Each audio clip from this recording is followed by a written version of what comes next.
ہر قسم کے شرعی، روحانی اور جسمانی مسائل اور وظائف کے لیے دارالعمل یوٹیوب چینل سبسکرائب کیجیے اور بیل آئیکن بھی پریس کریں تاکہ ہر ویڈیو آپ تک بآسانی پہنچ سکے۔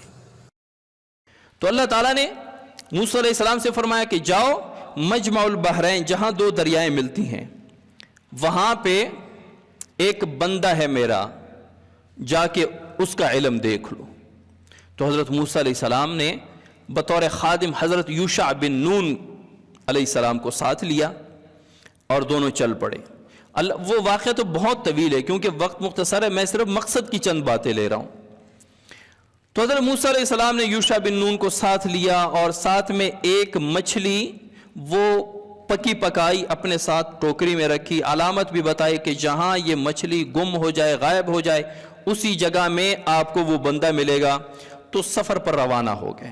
اب یہ طلب علم کا سفر ہے، علم کی طلب کا سفر ہے، اور پیغمبر وقت علم کے حصول کے لیے سفر کر رہے ہیں اور جا رہے ہیں سمندر کے کنارے۔ ایک جگہ تھکاوٹ محسوس ہوئی، وہاں پہ بیٹھے لیٹے تو وضو کیا۔ وہ وضو کا پانی جو ہے نا وہ فرائی شدہ مچھلی کو لگی، اس کو اللہ تعالیٰ نے زندہ کر دیا۔ وہ وہیں سے چھلانگ لگا کے دریا میں اس نے چھلانگ لگا دی، اور اس میں اللہ تعالیٰ نے راستہ بنا دی، جس طرح سرنگ نہیں بن جاتا، جہاں جہاں سے مچھلی چلتی گئی سرنگ بنتا گیا۔ اب یوشع بن نون نے دیکھ لیا، حضرت موسیٰ علیہ السلام نے نہیں دیکھا۔ تو اللہ تعالیٰ نے ایسا حضرت یوشع بن نون سے وہ بات نکال دی ان کے ذہن سے چلنے لگے۔ تو انہوں نے وہاں ٹوکری سامان سارا کچھ اٹھایا اور ایک شب و روز کی مسافت دور چلے گئے، یعنی 24 گھنٹے انہوں نے مزید آگے سفر کیا۔ جب آگے پہنچے تو حضرت موسیٰ علیہ السلام نے فرمایا کہ لاؤ ہمارا کھانا، بھوک لگی ہے۔ تو یوشع بن نون کو یاد آ گیا کہ وہ تو جب ہم وہاں پہ تھوڑا سا آرام کے لیے بیٹھے تھے تب وہ مچھلی نے چھلانگ لگا کے کہا کہ اوہو وہی تو جگہ تھی ہمارے مقصد کی، اسی کے لیے تو سارا سفر کیا تھا ہم نے۔ اب دیکھیں استاد ہے، ساتھ میں خادم ہے، شاگرد ہے، یا جو بھی کہہ لیں۔ اب ان سے اتنی بڑی غلطی ہوئی کہ 24 گھنٹے کا سفر آگے ہوا ہے، نہ مار پیٹ نہ ڈانٹ ڈپٹ، بس صرف افسوس کا اظہار کیا۔ جیسے ہمارے یہاں کسی دکان میں کوئی خادم ہوتا ہے، کوئی مزدور رکھا ہوتا ہے، چھوٹے چھوٹے نقصان پہ اس کا وہ لال پیلا کر دیتے ہیں۔ تو پیغمبر وقت نے صرف افسوس کا اظہار کیا، اوہو وہی تو جگہ تھی جہاں یہ ہم سفر کر رہے تھے۔ تو واپس پلٹے، 24 گھنٹے کا سفر واپس کیا، وہاں آئے، دیکھا ایک بندہ چادر میں لپٹا ہوا بیٹھا ہے۔ تو اس نے کہا السلام علیک، تم پر سلامتی ہو۔ تو وہ تھے حضرت خضر علیہ السلام، جس کے بارے میں عام لوگوں نے بھی سنا ہوگا کہ وہ زندہ ہیں۔ اس میں اختلاف ہے کہ وہ زندہ ہیں، فوت ہو چکے ہیں، اس میں امت کا اختلاف چلا آ رہا ہے۔ تو حضرت خضر علیہ السلام تھے۔ تو انہوں نے کہا کہ یہ کون ہمارے علاقے میں یہاں پر سلام کرنے والا آ گیا، یعنی ایسا بھی کوئی۔ تو بات ہوئی، پوچھا کون؟ کہ موسیٰ علیہ السلام، بنی اسرائیل کے پیغمبر۔ کہا ہاں۔ کیسے آنا ہوا؟ کہا کہ جو علم اللہ تعالیٰ نے آپ کو دیا ہے میں وہ آپ سے لینا چاہتا ہوں۔ تو حضرت خضر علیہ السلام نے فرمایا انک لن تستطیع معی صبرا، تو میرے ساتھ صبر نہیں کر پائے گا۔ جس طرح کوئی طالب علم مدرسے آتا ہے تو اسے کہا جاتا ہے کہ بھئی یہ شرائط ہیں، اگر اس پر پورا اتر سکتے ہو تو آپ کا داخلہ ہو سکتا ہے۔ آپ نے لباس شریعت کے مطابق پہننا ہے، پینٹ شرٹ پہن کے نہیں آنی، آپ نے فوجی کٹنگ نہیں بنانا، آپ نے ٹائم پہ پہنچنا ہے۔ اگر ان شرائط ضوابط کی پابندی کر سکتے ہیں تو آپ کو داخلہ دیتے ہیں، ورنہ نہیں۔ اب دیکھیں یہ تعلیم و تعلم کا مزاج ہے، شروع سے چلا آ رہا ہے۔ شرائط ضوابط جس ادارے میں نہیں ہے وہ فیل ہے۔ تو حضرت خضر علیہ السلام نے فرمایا کہ تو میرے ساتھ صبر نہیں کر پائے گا۔ فرمایا کہ حضرت موسیٰ علیہ السلام نے فرمایا کہ میں صبر کروں گا۔ اس کو مطمئن کیا، کہا کہ چلو میرے ساتھ جانا ہے لیکن زیادہ سوال جواب نہیں کرنے، یہ کیوں ہو رہا ہے، یہ کیوں۔ اب موسیٰ علیہ السلام کے پاس علم تشریعی ہے اور حضرت خضر علیہ السلام کے پاس علم تکوینی ہے۔ اب علم تشریعی والا علم تکوینی والے سے اس کا درجہ بڑا ہے، لیکن اللہ تعالیٰ نے وہ ایک بات پہ کتنی وہ سفر کروایا، سارا کچھ دکھانے کے لیے کہ ایسا کبھی نہیں کہنا کہ میں بڑا عالم ہوں، میرے جیسا کوئی عالم ہی نہیں ہے۔ تو ٹھیک ہے، اچھا یہاں سے حضرت یوشع بن نون کو واپس بھیج دیا کہ آپ واپس جائیں، آگے آپ کا کام نہیں ہے، یہاں پہ بڑا صبر سے کام لینا پڑے گا۔ چلنے لگے، جب جا رہے ہیں تو کشتی آئی، انہوں نے کہا کہ ہمیں بھی بٹھا دیں۔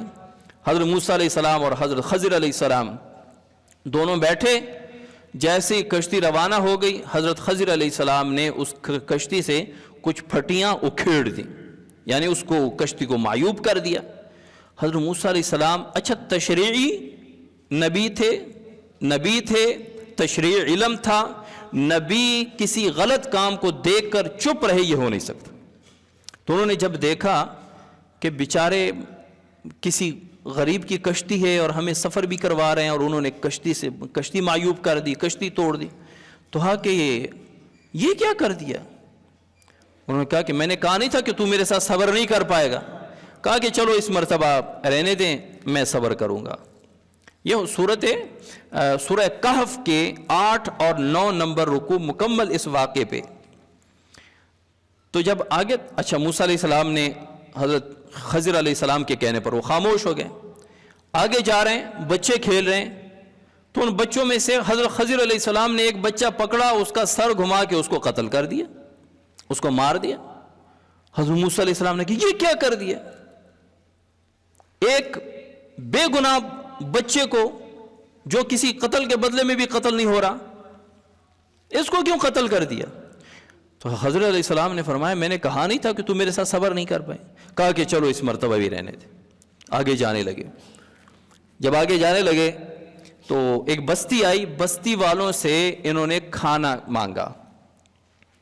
حضرت موسیٰ علیہ السلام اور حضرت خضر علیہ السلام نے کھانا مانگا، انہوں نے کھانا دینے سے انکار کر دیا، ان کی دعوت سے انکار کر دیا۔ تو اسی محلے کے اندر جب وہ آبادی کے اندر گزر رہے تھے تو ایک دیوار تھی جو ٹیڑھی تھی، گرنے والی تھی، تو خضر علیہ السلام نے موسیٰ علیہ السلام سے کہا جلدی آؤ اس کو سیدھا کرتے ہیں۔ اس کو سیدھا کیا، ٹھیک کیا، اس کو برابر کرتے رہے، بالکل اس دیوار کو پختہ کر کے سیدھا کر کے چھوڑ دیا اور جانے لگے۔ حضرت موسیٰ علیہ السلام نے کہا انہوں نے ہمیں کھانا نہیں دیا اور انہوں نے ہماری دعوت نہیں کی، ہم نے مانگا بھی اور آپ نے ان کا کام بھی کر دیا، اور بغیر پیسوں کے آپ ان سے اجرت مانگ لیتے، اس کام کے پیسے ہم لے لیتے۔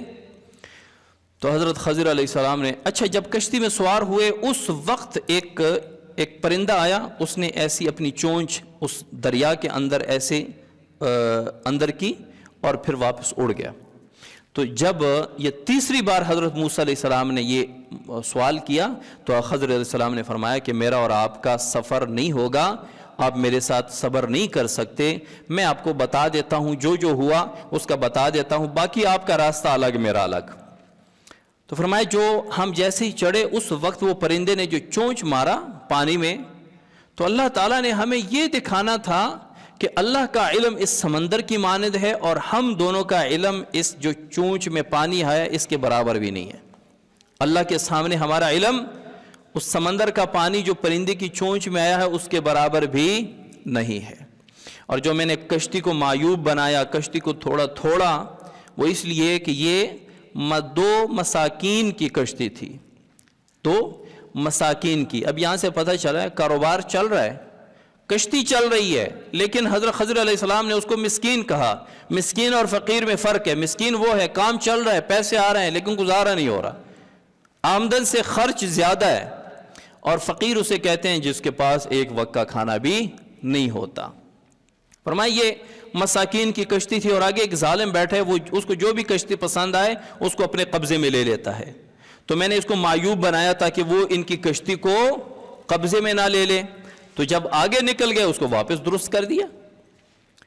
فرمایا اچھا، اور جو لڑکا تھا جس کو میں نے قتل کیا تو وہ فطرتاً کافر تھا، لیکن اس کے ماں باپ جو تھے وہ مسلمان تھے، لیکن اس سے محبت بڑی تھی، اس نے بڑے ہو کر اپنے والدین کو بھی کافر کر دینا تھا۔ اب یہ سارا کچھ تکوینی علم کی جو اللہ تعالیٰ نے دے، یہ نہیں کہ اپنے اندازے سے چل رہے ہیں، اندازہ کر رہے ہیں کہ یہ ایسا تھا یہ ایسا تھا۔ اس لیے جو حضرت خضر علیہ السلام کو نبی مانتے تھے ان کی ایک دلیل یہ بھی ہے کہ محض کشف، محض خیال اور علم کی بنیاد پہ کوئی قتل نہیں کیا جا سکتا، وہ اللہ کی طرف سے وحی تھی جس کی بنیاد پر انہوں نے وہ لڑکا قتل کیا تھا۔ لیکن یہ اس نے بڑے ہو کے اپنے والدین کو بھی فتنے میں ڈالنا تھا، کافر کرنا تھا. اور کہا کہ جو دیوار تھی جو میں نے سیدھی کی وہ 2 یتیم بچوں کی تھی، اور اس کے نیچے اس کے والد نے اس کے لیے خزانہ رکھا تھا، اور اللہ تعالیٰ نے یہ فرمایا کہ یہ جب بڑے ہوں گے تو یہ خزانہ لے لیں گے. تو یہ دیوار ٹیڑھی تھی، جب گر جاتی اس کا خزانہ لوگوں کے سامنے آ جاتا، لوگ اس خزانے کو لوٹ کر لے جاتے. تو اسی وجہ سے میں نے ان 2 یتیموں کا بھلا کیا، اس دیوار کو سیدھا کیا، اس کے بعد وہ الگ ہو گئے. اب یہ سارا سفر اللہ تعالیٰ نے موسیٰ علیہ السلام سے کروایا صرف ایک لا کی وجہ سے، جو زبان سے ادا ہوئی.